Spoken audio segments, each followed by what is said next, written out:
Здравствуйте! В эфире телеканала программа «Актуальное интервью», в студии Кристина Якупова. Какие меры поддержки на федеральном уровне отразятся на работе застройщиков в Якутии и как в регионе планируют содействовать застройщикам, осуществляющих строительство в рамках национальных проектов? Об этом сегодня поговорим с гостем студии, министром строительства республики Павлом Калачановым. Павел Павлович, здравствуйте. Здравствуйте, Кристина. Какие меры поддержки уже предложили строительной отрасли?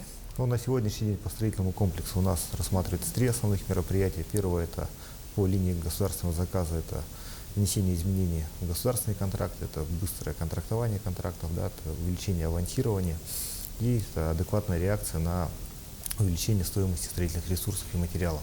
Это первая норма. Вторая норма у нас касается жилищного строительства. В этой части нам необходимо поддерживать как застройщиков, так и населения, потому что сегодня застройщики по проектному финансированию также сталкиваются с проблематикой повышения ключевой ставки, и в этой части необходимо принятие решения, чтобы у нас на рынке было достаточное количество предложений. И второй фактор – это у нас обеспечение спроса для того, чтобы люди все-таки имели возможность получить доступное жилье.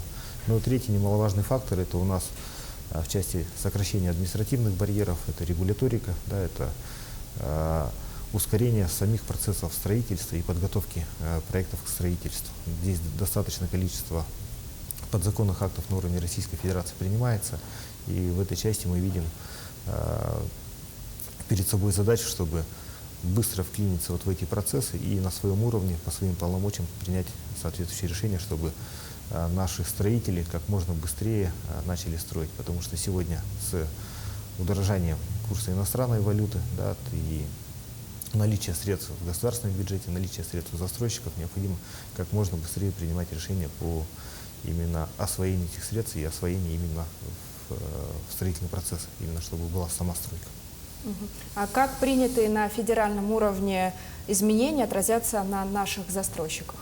В настоящее время два основных момента. Это на прошлой неделе президентом страны уже предложение правительства Российской Федерации поддержано. Это первое – субсидирование процентной ставки по проектному финансированию, и мы рассчитываем, что до конца месяца, уже буквально на этой неделе, соответствующий акт правительства будет принят.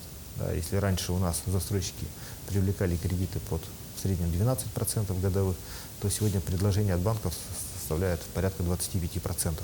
И мы понимаем, что дорогие кредиты, они все равно так или иначе ложатся в стоимость квадратного метра.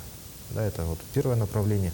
И второе направление по поддержанию спроса – это сохранение льготных ипотечных продуктов. И сегодня дальневосточная ипотека, она осталась без изменений. И мы считаем, что она в этой части сохранит имеющийся спрос на жилье, и позволит нашим гражданам приобретать жилое помещение уже под 2%, а не 19, 20, 25%, которые предлагаются на рынке.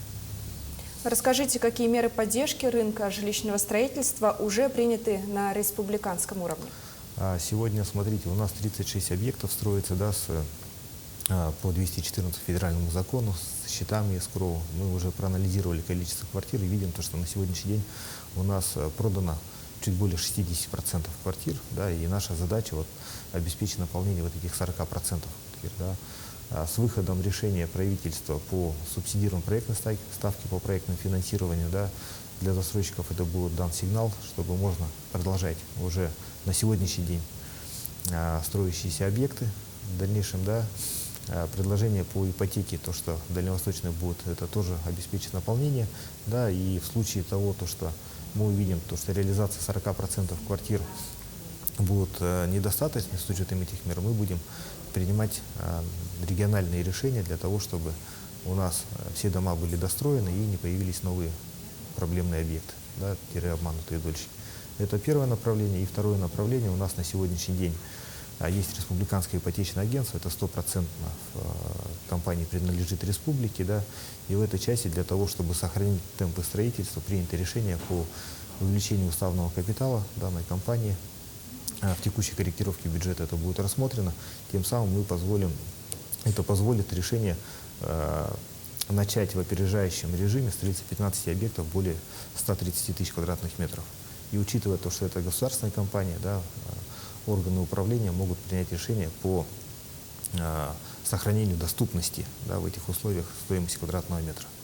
Поэтому такие решения на сегодняшний день применяются, но они не исчерпывающие. У нас ситуация Ну, не сказать, что каждый день меняется, но вызовы приходят, и поэтому мы готовы реагировать на каждый новый вызов отдельным своим решением. Вопрос, который волнует сейчас многих якутян, продолжается ли строительство социальных объектов, возводимых в рамках национальных проектов в республике? В настоящее время у нас строится достаточное количество объектов, и мы до конца года должны обеспечить порядка 80 объектов к вводу в эксплуатацию. Это за всех источников финансирования, да, 80 социальных объектов должно быть введено. Сегодня задача поставлена руководством страны, руководством республики, чтобы эти объекты у нас не останавливались, да, продолжались строительством и завершились в установленные сроки. Основная проблематика, которую мы видим, это удорожание строительных ресурсов, да, это строительные материалы, это кадры, да, машины, механизмы. Они на сегодняшний день не соответствуют тем договорным отношениям, которые у нас были, да, ну, в государственных контрактах.